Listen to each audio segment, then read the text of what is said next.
And today we're going to learn how to crochet the corner to corner V-stitch. So you've got your hook and your yarn, and we're going to start by making a slip knot.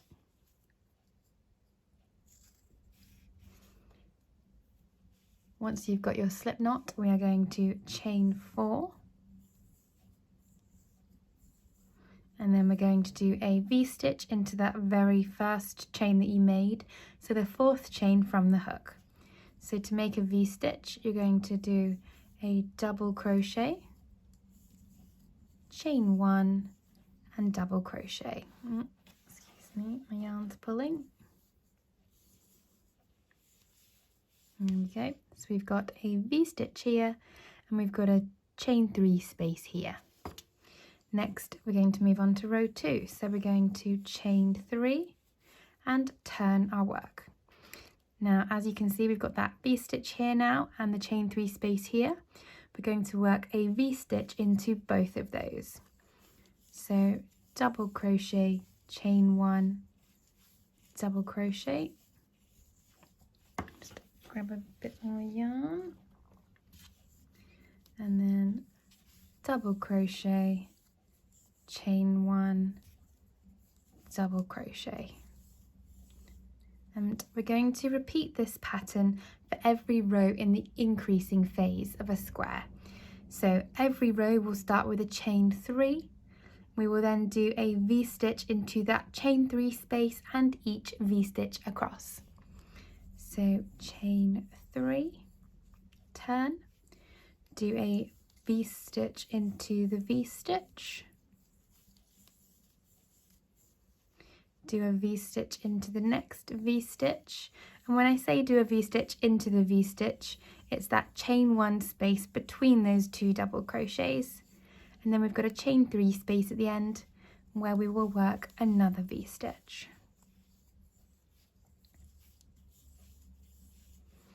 As you can see, our square is starting to take shape, so meet me back when you're ready to start decreasing. So for our first decrease row, we're going to start by chaining 2 rather than 3. We're then going to turn our work, and into that first V-stitch, instead of making a full V-stitch, we are going to put just a single double crochet. We're then going to work V-stitches into the other V-stitches as normal until we have only one V-stitch and the chain 3 space remaining.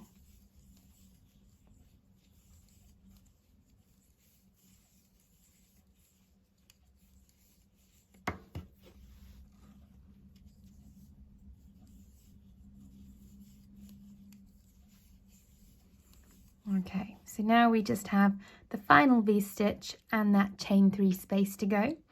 And in those 2 spaces, we are going to do a double crochet 2 together.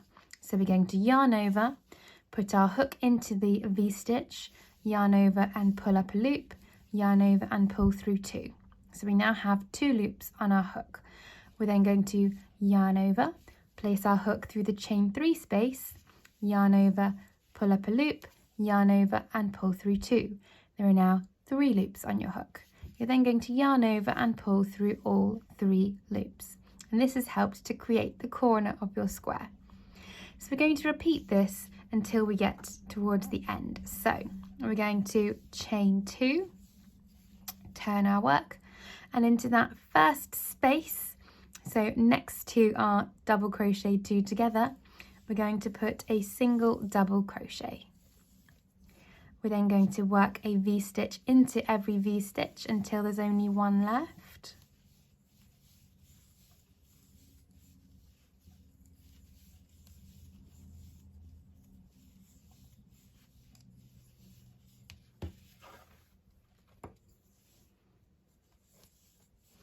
We've got our one V-stitch and then we've got a space here which is next to the chain 3 double crochet that we started the last row with. And we're going to use these 2 spaces to double crochet 2 together.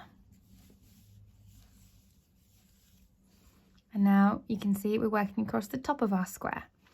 So we're going to keep repeating this until we are almost at the end. I shall meet you there. So as you can see, I have continued the decreased rows until I have just a single V-stitch remaining right at the end of my square. In order to complete the square, I'm simply going to chain 1, turn my work and slip stitch into that V-stitch. I'm then going to chain 1 and then I would cut my yarn and pull it through. And there you have it, your corner to corner V-stitch square.